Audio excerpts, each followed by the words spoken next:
Bawakwar tawab shalanawa. Bawakwar tawab shalanawa. Abayahawa shabashamayam. Bayahawa shabashamayam.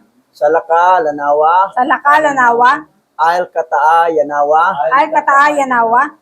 Watawadalak ail damak. Watawadalak al damak. Sasatap at kataa yanawa. Sasatap at kataa yanawa. Kal halal hawadla abayahawa alhayam. Al halal hawadya abayahawa alhayam. Basa masyayak yahawashay. Bahasya masyayak yawashay. Basam raw kakadas. Bahasyam raw kakadas. Yaman. Yaman. Okay, bago natin talakayin to, ako yung kapasalamat kay Abay Hawa, Masyayak Yahawashay, and Raw Kakadas. Dahil 2 araw nakaraan ay hindi ako makahinga. Parang wala. Sa bibig ko na lang ipalabas ang hangin, lumabas sa ilong. Sabi ko kay Abay Hawa, baka ending na ang buhay ko dito sa planet Earth. So, na-admit ako sa nagpunta kami sa Linares Hospital. At ipakumpayan ako dahil ang puso ko lumalaki at saka yung potassium ko bumaba. Yun ang dahilan na hindi ako makahinga. I-kumpain ko doon, yung isang pastor nating doktor, sabi, Bishop, huwag ka magpakumpain. Tuturukan ka ng bakuna doon, lalong mapaaga ka matapos. Kasi yung World Health Organization, talagang ganyan talaga ang kampanya nila, bawasan ang tao ng mundo. Priority nila ang mga senior citizens. That's why na kung magpakumpain ka doon, turukan ka nila ng antibacteria kunwari, pero pampatigok yun, tapos ka na. So, di ako nagpakumpain. So, sabi ng doktor, pag hindi ka magpakumpain dito, gumawa ka ng waiver para wala kami sagutin sa'yo kung sakali ikaw ay masawi. So, gumawa ako ng waiver, pumirma ako, na wala silang sagutin. Doktor, nurse, lahat-lahat, nakalagay. May sinundan ako pinakita nila. Malis ako. Ganon pa rin, hirap akong huminga, umuwi dito. So, sabi ko, Abay Hawa, bahala ka na. Kung hanggang dito lang buhay ko, nasa iyo yun. Pero may mission kang binigay sa akin na matapos yung translation. At, ngayon, itong isang doktor nagpayo na bibili ng nebulizer sa mercury drug. Hindi naman nagbibinta ang mercury drug hanggat wala kang yung tawag dyan? Sita. Oo. Grabe. So, wala. Punta ako sa barangay, baka mayroong nebulizer doon na pwede makahiram. Wala din. At punta ko rin, hirap na hirap akong hinga. Nag-isip ko nang bumalik sa ospital para mapakumpayan na lang. Si Mrs. ayaw. Ibata ka. Nanalangin ako kay Abay Hawa. At yung pagtulog ko, ang sarap ng tulog ko. Nakahinga na ako hanggang ngayon. Nakahinga na ako. Nawala na yung hirap sa paghinga. Sabi ko, nagmimilagro talaga. Akala ba ninyo ang fallen angel lang gagawa ng milagro? Na maghimala? That's why maraming nalinglam. Pero mapatunayan natin, si Abay Hawa, Masyayak Yahawashay, ay naghimala. Sa aking buhay niya. Buhay pa ako. Yaman. Oh. Yaman. Yaman. Alakpakan natin si Abay Hawa. Okay, dito na tayo. Nasa chapter 3 na tayo sa first book of Maccabees. So, diretso, basa. Ang unang aklat ni Macabeo, Kabanata 3, verse 1 to 60. Pagkamatay ni Matatias, ang pumalit sa kanya bilang pinuno ay ang anak niyang si Judas na tinatawag ding Macabeo. Lahat ng kanyang kasama ay nagkaisa sa pagkapili sa kanya. Dahil dito, masigla silang nakikipaglaban alang-alang sa Israel. Ipinakilala niyang may dangal ang kanyang bayan. Tulad niya ay higanti sa kanyang kasuotang bakal. Suot niya ay pandigma sa kanyang pakikilaban. Sa tabak na kanyang hawak, hukbo niya ay pinangunahan. Ang meaning ng Makabiyo sa English ay hammer. Sa Tagalog o sa Bisaya, martilyo. Oo, si Judas martilyo. Si Judas hammer. Judas Makabiyo. Ito ang galing to, para din si Joshua sa digmaan na pinangunahan ang mga Hebrew Israelite. Ito. Ngayon, tuloy tayo. Mabangis na leon ang kanyang nakakawangis. Siya'y parang batang leon sa kanyang paninibasib. Masasamang tao'y kanyang hinahanap at tinutugis. Parusa niya ay sunugin ang sabayay ng aapi. Masasamang tao sa kanya'y pawang may takot. Ang mga masasama sa kanya'y di makakilos. Ang kaligtasang hatid niya sa lahat ay nakaabot at lumaganap itong tunay sa lahat ng mga puok.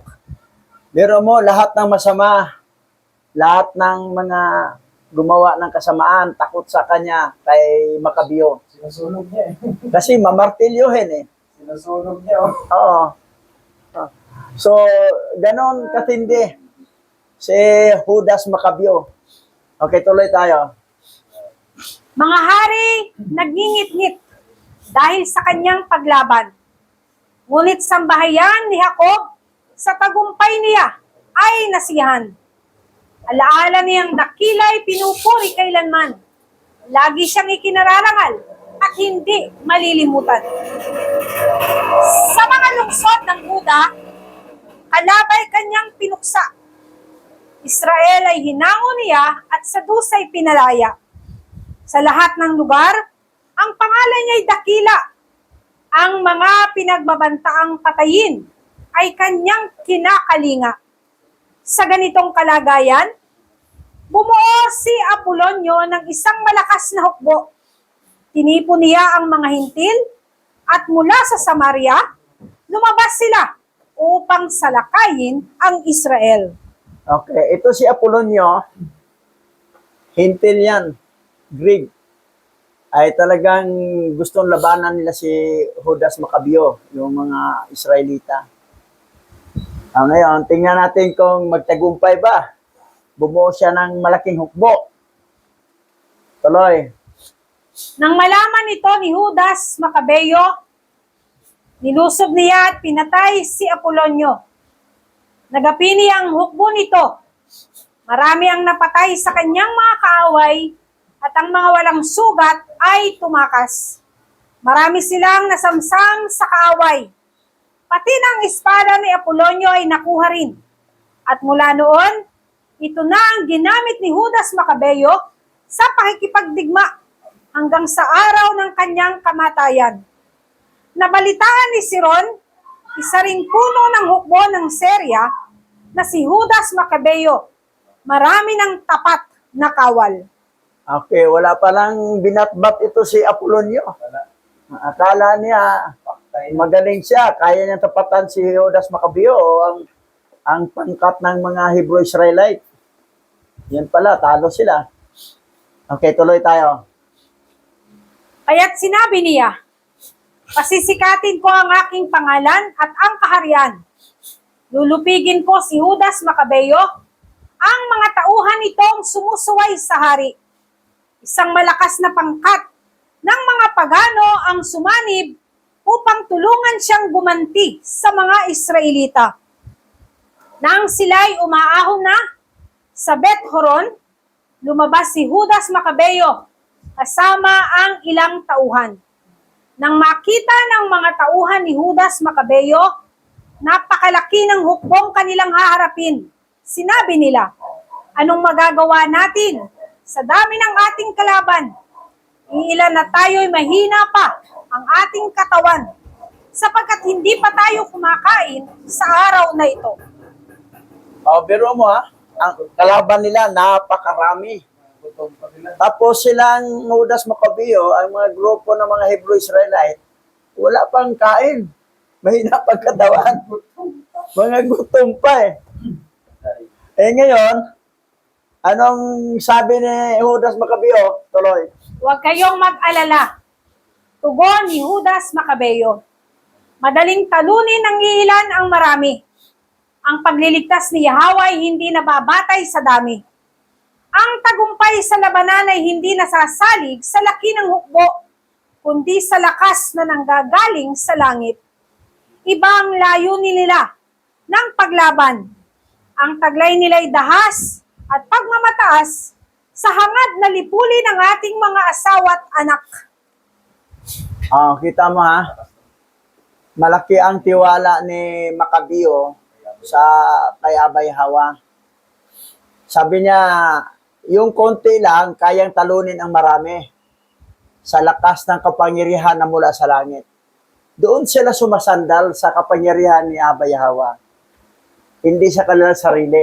Pero mo na, ang daming kalaban nila. Pero ano nangyari? Ang ipagtatanggol naman natin ang ating buhay at ang ating kautusan. Huwag kayong matakot. Tutulungan tayo ni Yahweh sa paglupig sa kanila. At nilusob nila si Siron at ang hukbo nito. Nalito ang mga ito at nagsitakas. Hinabol sila ni Judas Macabeo pababa sa Bet-Horon hanggang sa kapatagan. 800 ang napatay sa mga kaaway. Ang iba'y tumakas patungo sa lupain ng mga Pilisteo. Okay. Si Apolonio natigok. Ito naman si Siron gumawa ng malaking hugbo. At marami sila. Pero wala rin. Talo din sila. Kapag ang Hebrew-Israelite tapat na kay Yahweh, ay nandoon talagang protection. Kahit kunti lang sila, marami ang kaaway, kayang talunin ang mga marami na kaaway. Kasi matitino ang mga Hebrew-Israelite na pinangunahan ni Judas Macabeo. Pero kung pasaway, ay nako, kahit ilan lang sa mga tauhan niyang pasaway, may lahat. Yan na nga na sabi ng itong didisiplina, wala namang di marunong magpatawad ito si Judas Macabeo. Kasalanan ko, walang tawad yun dahil compromise ka eh. Sumasamba ka sa ibang alahayam eh. Sa alahayam ng Diyos-Diyosa ng mga pagano. So, hindi naman si Macabeo ang magpatawad si Abay Hawa. Kaya lang, yung ganyan kasi na nag-iba ang panampalataya mo o either pabaling-baling, hindi talaga pwede. Kita mo naman nangyari kay King Solomon. Dahil sa pagkadubulkara ni Haring Solomon, ay na-divided ang kingdom ng Israel. Naging dalawang kingdom na, Kingdom of Judah at saka Kingdom of Israel. Yan ang nangyari. Yan ay palo sa ginawa ni King Solomon na dubulkara. Ang ibang pastor nga, may pastor kung nakausap sa Christian na si Solomon daw, nasa impyerno, diya daw yung ligtas. Sabi niya. Okay, tuloy tayo. Bunga ng tagumpay na ito, si Judas Macabeo at ang kanyang mga kapatid ay kinatakutan ng mga hintil mula noon. Nakaabot sa kaalaman ng hari ang pangyayaring ito at wala nang bukang bibig ang mga hintil, kundi ang kahusayan ni Judas Macabeo sa pakikipaglaban. Nang malaman ni Haring Antioco ang nangyari, nag-alab ang kanyang galit. Tinipon niya ang lahat ng kanyang hukbong sandatahan. Ayan, ito si Antioco Epiphanes So, galit siya dahil nakita nila ang kahusayan ni Judas Macabeo at saka kanyang mga kapatid at saka mga troop ng army ng Israelite. So ito sa Antioco, gumawa ng paraan. Anong paraan kayang gagawin niya? Basa. Pinabuksan niya ang kanyang kabangyaman at binigyan ng 100 taong sweldo ang bawat kawal. Pinahanda niya ang hukbo sa biglaang pangangailangan. Hindi nagtagal at naubos ang laman ng kabangyaman sapagkat mahinang pasok ng salapi dahil sa kaguluhang idinulot ng kanyang pagpapawalang halaga sa mga dating batas. Nagalala ang hari, nakakapusin siya ng panusto sa kanyang mga gugugulin at karangyang hindi ginagawa ng mga haring nauna sa kanya. Okay, yung strategy ni Antioco Epiphanes para na loyal at saka magaling, mahusay ang sundalo niya, isa oras ng 1 taong sahod. Okay, bawat isa sa inyo, tanggap na niyo ang salary niyo buong 1 taon. Kaya lang, ang problema, naubos ang kaba ng yaman. Wala na, deficit sila. Ngayon, ito naman ang problema ni Antioco. Nawala ng pundo ang kanyang kaharian dahil sinahod na sa mga sundalo lahat. Para ang mga sundalo lahat talagang sigasing makipagdigma kila Judas Macabeo. Yan ang strategy niya. Kaya lang, wala ng pordoy na ang kanyang kabangyaman sa kanyang syudad. Okay, tuloy tayo.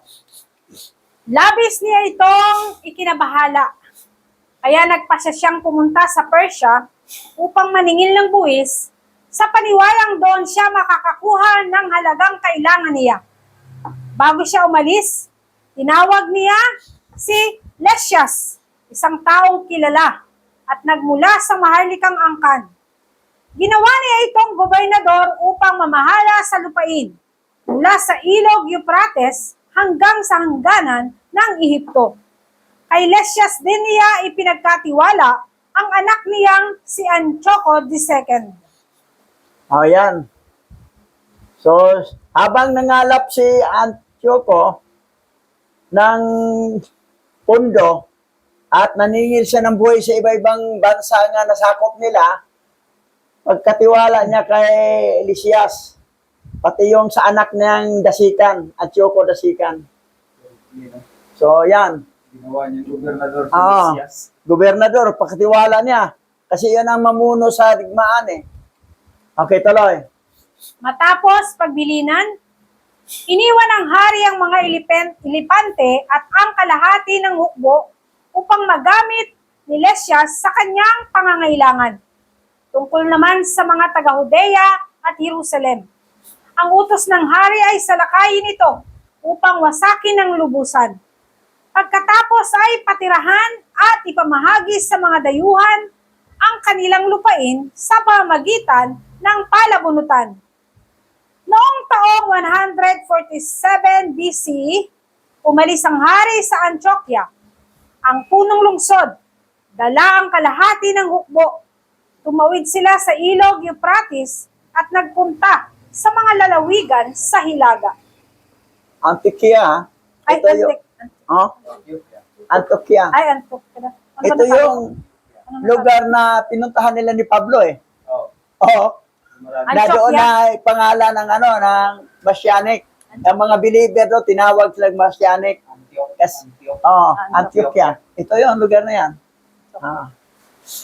So, yung panahon na yan, 147 BCE, Common Era, before Common Era,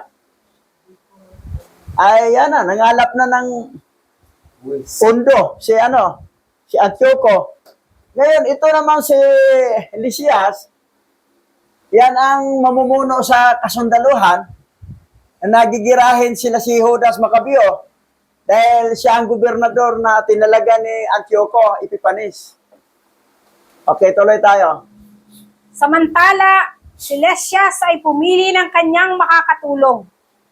Kinuha niya si Ptolomeo na anak ni Dorymenes at ang dalawa sa mga kaibigan ng hari, sina Nicanor at Gorgias.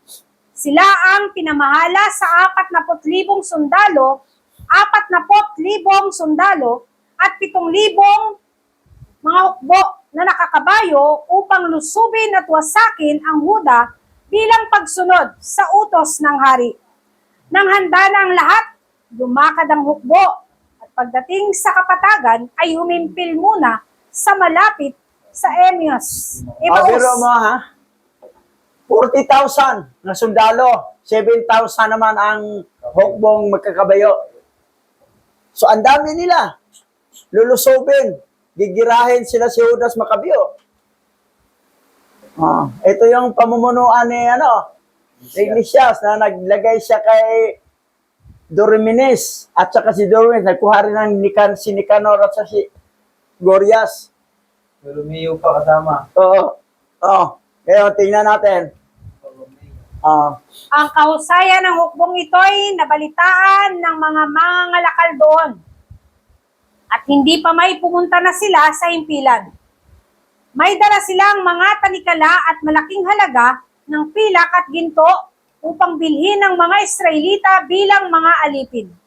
Isang pangkat ng mga taga-Syria at Filistia ang sumama sa kanila. Nabalitaan ni Judas Macabeo at ng kanyang mga kapatid ang utos ng hari na sila'y dapat nang lipulin at lubos na wasakin ng bansa.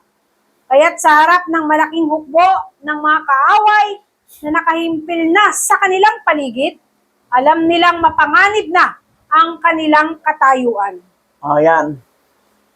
Gusto nang wasakin talaga ang bansang Israel at saka mga Hebrew-Israelite at ibang nabuhay gawin ng alipin. At ang lugar ng bansang Israel ay gawin ng tirahan ng mga dayuhan at magpili sila sa pamagitan ng bunutan. Yan ang balak nila plano nila against sa Hebrew-Israelite. Pero yung grupo kasi ni Judas Macabeo, mga matitino na to That's why nandoon talagang protection ni Abba Yahweh. Sa dami niyang kalaban, talo nila na konti lang sila. Yan, ganyan ang protection ni Abba Yahweh. Kapag matino lang talaga ang namuno, pati mga tauhan. Pero pag may pasaway, anak ko, damay, sila lahat. Tuloy tayo. Nagkaisa silang ipagsanggalang ang bansa at ang templo. Humanda ang lahat para makipaglaban at bago lumusob, sila'y sama-samang nanalangin upang hingin ang patnubay at tulong ni Yahweh. Ang Jerusalem ay ulila. Wala na ang mayayaman. Ang templo ay winasak. Mga banyaga ang bantay. Mga nananahan dito ngayon ay pawang dayuhan. Ang Israel ay mapanglaw. Nawala na pati ang mga tugtugan.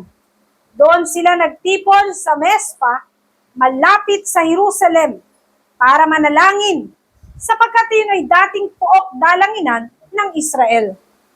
So, kita mo yan Talagang nandoon, taimtim silang nanalangin na magtagumpay sila sa digmaan dahil kalaban nila, grabe karami. 40,000 soldier, 7,000 na nagkakabayo, hubong nagkakabayo sa dami nila, kalaban nila. So talagang taimtim silang nanalangin kay Abba Yahweh. Kasi ito na, gusto nang wasakin ang kininan nila ang bansa sa mga intel. Ngayon, nasaan na ngayon ang tunay na Hebrew-Israelite? Kalat sa 4 na sulok ng mundo. Wala na sa Israel. Yung nakatira ngayon ay mga lahi ni Esau yan, mga Edomites yan, na nagkunwaring Israelite, mga Israeli. Pero hindi yan. Yan pa naman ang alam ng mga pastor. Kulang sa research sila Akala nila totoo yung mga Hebrew-Israelite. Hindi. Mga lahi ni Esau yan. Kaya pag inigira, todo fasting, manalangin, support daw prayer sa Israel para iligtas. Wala yung kamalay-malay. Parang tumulong sila sa prayer sa mga lahi ni Esau nga ang tatay ni Esau ay fallen angel si Mastima. Kambal nga si Esau at saka si Jacob. Magkaiba naman ang balat. Magkaiba ang tatay, isa lang ang nanay. Magkaibang kulay. So, yan. Okay, tuloy tayo. Grabe. Nang araw na iyon, nagsuot sila ng damit pangluksa at maghapong nag-ayuno. Binuhusan nila ng abo ang kanilang ulo at winasak ang kanilang kasuotan. Iniladlad nila ang balumbon ng kautusan ng Alahayab upang malaman kung ano ang dapat nilang gawin. Katulad ng ginagawang pagtawag ni Moises noon, dala nila sa kanilang pagsamba ang mga kasuotang sagrado ng mga saserdote, ang mga unang ani at ang ikasampung bahagi. At silang lahat ay nanalangin. Ano po ang aming gagawin sa mga lalaking ito? At saan namin sila dadalhin? Kita mo? Sa kanilang pagsamba, sa kanilang pagluksa, at doon sa pagtitipon, may dala silang pangkasampo, 10%. Hindi sinasabi na doon lang sa mga Libita. Sabihin niya, ang 10% ang karapatang tumanggap, Libita lang, walang karapatan ang pastor. Kulang ka sa aral, kung ganun ka. Doon ka niwala kay Soriano, Ili Soriano, na palpak din. Wala na, tigok na, nasa impyerno na yan. Ang galing lang magsalita, maraming humanga kasi magaling magsalita eh. Si Judas Maccabeus, hindi man pa pastor yun. Ba't nandun ang 10% pakabot nakalagay? Okay. Ba't dinala sa kanya? Kasi para may pagkain ng hukbo eh. So, kung sino yung namamahala, anong tribo siya, Hebrew Israelite, tribe of Judah, Levi, Manase, Sibulon, basta namuno, Para sa ay doon sa kanya, para sa siya kapakanan tatanggap ni Abba Yahweh. na ikapo. Para sa kapakanan ni Abba Yahweh. Oh, Para doon sa nangunguna. Para kasi gagamitin yon sa mga ano eh. pagkain nila. Gastusin. So, ito naman kulang sa aral, ang dali ring naniwala. Agoy. Di na rin nagbigay. Dahil, hindi naman daw ako libita. Mga wala nga sa aral, wala sa ayos eh. So, ganon. Katulad ng All Nation na sa Amerika na Remnant Hebrew Israelite. Hindi sila Newmon, Polmon sila. Agoy. Ang kanilang pagtitipon, Polmon. Samantala, ang nakasulat sa original scripture, Newmon. First day of the month, Newmon magsimula, hindi Polmon. Ang iba, Polmon. So, kita mo, magkaiba. Pero, wala na rin. Hindi ko na rin nakitang may nangaral sa bangkita, yung mga taga-Cebu, na mga katropa nila. Wala na tayo eh. Kasi wala tayo. Ngayon, makabalik tayo, gaya-gaya, putumaya naman yan sila. Pag-ipag nga, nangawala sila, mawala din tayo. Okay, tuloy tayo. Hindi po nila iniginalang ang inyong templo. Ang inyong mga saserdote ay nagluluksa sa tinamong kahihiyan. Masdan po ninyo ang mga hintil. Pinaligiran at sinalakay po nila kami para wasakin. Batid ninyo ang kanilang balak gawin sa amin. Paano namin may pagtatanggol ang aming mga sarili kung hindi po ninyo kami tutulungan? Pagkatapos, hinipan nila ang mga trompeta at sila'y nagsigawan. Yan ang prayer nila. Kaya Abba Yahweh, tulungan mo kami. Paano naman ipagtanggol aming sarili kung hindi mo kami tulungan? Parang sa prayer ko rin. Paano matatapos kung ako ang gigamit mo para mag-translate kung kukunin mo na ako dahil hindi na ako makahinga? Umuwi ako sa ospital, hirap pa rin huminga. Tapos na nalangin.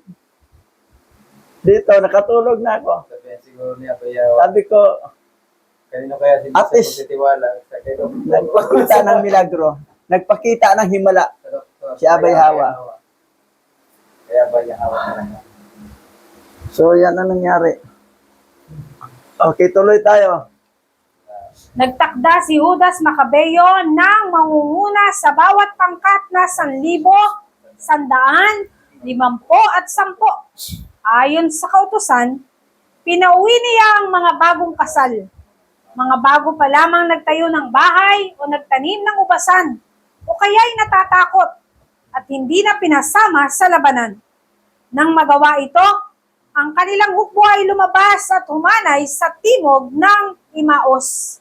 So, okay yung management ni Judas Macabeo. Kayo mga bagong kasal, kasi honeymoon pa kayo, huwag kayong sumama sa gira. May ano yun? May isip double lang isip. Hindi walang pulong pag-isip sa Sa labanan. Kayo namang bagong nagtayo ng bahay, huwag mo na kayong sasama. Kayong mga duwag talaga, huwag kayong sasama. Duwag kayo eh. So, kasi sagaba lang yun eh. Hindi pinasama yung mga karpintero. Ang- Kayo yung taga-tayo ng bayo eh. Oo. Kayo. Di, pinasama, pati bagong kasal at saka mga duwag. Uwi. Kung nandoon ka pala, pastor, di ka kasama. Kasama. Pastor Buddy, di rin kasama. Hindi kayo pwede isama. Tayo pa yung bahay eh. Okay, tuloy tayo. Ito ang utos ni Judas Macabeo. Magpakalalaki kayo at humanda sa paglaban. Bukas ng umaga, lulusubin natin ang mga hintil na gustong pumuksa sa atin at magwasak ng ating templo. Mabuti pa ang tayo'y mamatay kaysa makitang wasak ang bansa at nilapastangan ang ating templo. Kung ano ang kalooban ni Yahweh, iyon ang mangyayari. Okay. Matindi yung sinabi ni Judas Macabeo eh. Magpakalalaki kayo. Hindi mo baling-baling. O di pwede ditong bakla. Bayot-bayot. Kailangan sa digmaan, magpakalalaki talaga. Pero, ito naman ang inasana, kung ano ang kalooban ni Yahweh. Iyon ang mangyayari. Yun na nga sa prayer ko, anong kalooban mo, Aba Yahweh? Na talagang hindi tapusin kasi naawa na rin ako sa mga warrior natin, ang tinding mga batiko, at tinding mga baser eh. Sabi na isang nag-aturo, grabe ang mga baser, tumataas pa rin ang kilay ko. Lahat, kasi sinabi naman talaga ni Masaya Yahweh sa yan eh. Dahil sa aking pangalan, kapuutan kayo ng mga tao, kasuklaman kayo nila. Pag ipangaral mo yung totoong pangalan, Yahweh, nagkatawang tao, Yahweh siya ay alahayam, makapangyarihan, alahayam, powers. Pero pag alahaya o alahay, power lang. Isang power, hindi powers. Oh, Hindi marami. hindi almighty power. So, parang binaba tuloy ang Yahweh na, ano ka lang, alahaya ka lang. Hindi, ang alahayam, plural, ibig sabihin yung, ang salita kasi alahayam, sa English yan, powers. Sa Bisaya, makagagahom. Ngayon, kung alisin mo yung plurality, ay mababa ang power, hindi. Parang kapantay lang siya sa mga fallen angel. So, ito kasi pag walang aral small knowledge is very dangerous. Dangerous ang small knowledge. Yan na nga naalaala ko, yung panahon nag-aral ko ng Hebrew, na isang mulang alas 7 ng gabi hanggang alas 5 ng umaga, walang tulugan yan. Tapos, 5 o'clock tulog ko, gising ko alas 7, mga 9 o'clock balik ko sa school. Araw-araw yan nangyari. Kulang ko sa tulog. Sa tindi ng init sa pag-aral. Kasi may purpose pala si Aba Yahweh dahil tayo ang ginagamit mag-translate sa lingwahe na maintindihan sa lahat. Into English, into Tagalog, and into Cebuano. Yan lang muna. Darating panahon, may iba na. May Ilocano na, may Waray, may ano. Pero yun lang muna ang tatlo. So yun. na maintindihan, mabalik ang kanyang scripture nga nawala. So, ngayon, ito namang dalawa na gustong magkaroon sila. Pakilala mo naman ako, Bishop, sa kaibigan mo sa Ethiopia para mabigyan rin kami ng original scripture para mag-translate din kami. Ngayon, sabi ko, sige, bibigyan ko kayo ng Hebrew ha, basahin nyo. I-type lang ninyo, i-chat mo nyo sa akin ang na-translate ninyo, nabasa ninyo. Eh, marami namang palpak eh. Sabi ko, kulang ka pa sa aral, hindi ka mabigyan. Kung pakilala kita doon, hindi ka rin mabigyan dahil sablay ang mga pagbasa mo. May ibang nabasa mo, tama, ang iba. Karamihan sablay. So, hindi. Eh, ang gusto nila na sumikat din eh. Ta-translate. Para itong sa chapter, chapter 4 at saka 5. Sabi ni Makabeo, huwag kayong lulusob hanggat hindi kami makabalik. Saka pa tayo lulusob. Ayaw kasi may pinuntahan silang ibang nilulusob, yung iba na iwan. Yung dalawa, lulusob tayo para makilala ang pangalan natin. Nagpasikat din. Talo, tuloy sila. Ilang libong napatay, 2,000 na mga Hebrew Israel patay sa kalaban, sa mga hintil. Mayabang eh. Sinabi na ni Judas Macabeo, wag kayong dito lang kayo. Kasi kami pupunta pa, lulusubin namin doon. Dito, pagbalik namin, saka natin lulusubin sila. Eh sila naman, pupunta tayo, lulusob tayo para makilala ang pangalan natin. Yan. May mga tao talaga na makilala.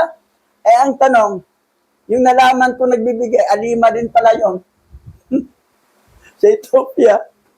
Kaya lang, maliban nga nakabasa ko, pumasa ako sa pagbasa, malapit ang puso na sa akin kasi pareho kami apelido.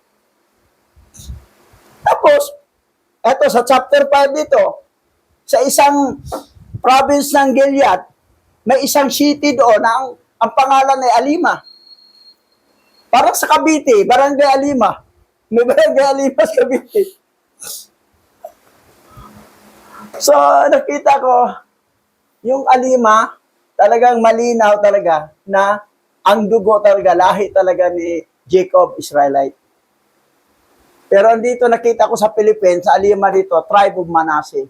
Pero sa Ethiopia, tribe of Judah sila eh.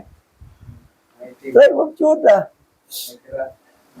Pareho ang apelido. So yan, dito nagtapos ang ating pag-aaral. Tayo dadako sa panalangin, Pastor Richard. Tayo po'y magpasalamat kay Abba Yahweh. O dakilang Abba Yahweh, kami po ay naragalak sa lahat ng inyong mga salita na aming pinag-aaralan sa buong kasaysayan ng Israel. Kung paano mo sila pinangunahan at laging ipinagtatanggol sa panahon na ang kanilang kalooban ay nagpapailalim sa iyong nais at ang patuloy na pagdepende sa iyong magagawa ang siya pong patuloy naging dahilan ng kanilang pagtatagumpay. Sa mga panahon na ito, aming alahayam. Katulad ng aming malimit na binabanggit sa iyo sa aming mga panalangin, ang kalooban mo ang mangyari sa aming kapanahonan. At tulungan mo kami na may isaayos ang iyong salita upang patuloy na maipagtanggol ang iyong pangalan at mabigyan ng hustisya ang dapat paniwalaan ng mga tao sa aming mga buhay. O Yahweh na aming alahayam, batid mo ang ginagawa ng maraming relihiyon ay pinararangalan ang mga pangalan ng mga anghel na iyong inihulog. Aming Yahweh, dalangin po namin na maibalik ang karangalan mo sa bansang ito. Makilala ka ng lahat ng mga remnant na natangay sa maling direksyon ng paniniwala na hindi ikaw ang pinaniniwalaan. Pahintulutan mo nawa sa maiksing panahon na masagawa ang pagsasayos ng iyong kasulatan sa pamamagitan ng iyong taong pinili upang ikaw ay makilala at mahayag sa marami pang mga tao na nagkalat sa apat na sulok ng lupa. Sa araw na ito aming alahayam, salamat sa iyong patnubay, sa kalakasan, sa kagalingan, sa pag-iingat ng aming buhay, na ito'y manatili hanggang sa mapulpilbo lahat ang iyong naisin sa bansang ito at sa bawat buhay na mayroon kami. Sa buhay ni Bishop, sa buhay ng kanyang may bahay, sa buhay ko at sa buhay ng aking may bahay, sa buhay ng aming pamilya, O Yahweh, sa buhay ng aming mga kapatid. Ikaw lang ang nag-isang alahayam na aming kinikilala at kikilalanin, ang may likha ng langit at lupa, ang nagmamay-ari ng aming mga buhay. Sambahin ka sa araw na ito, purihin ka sa pangalan ni Mashiach Yahweh Shai. Yaman.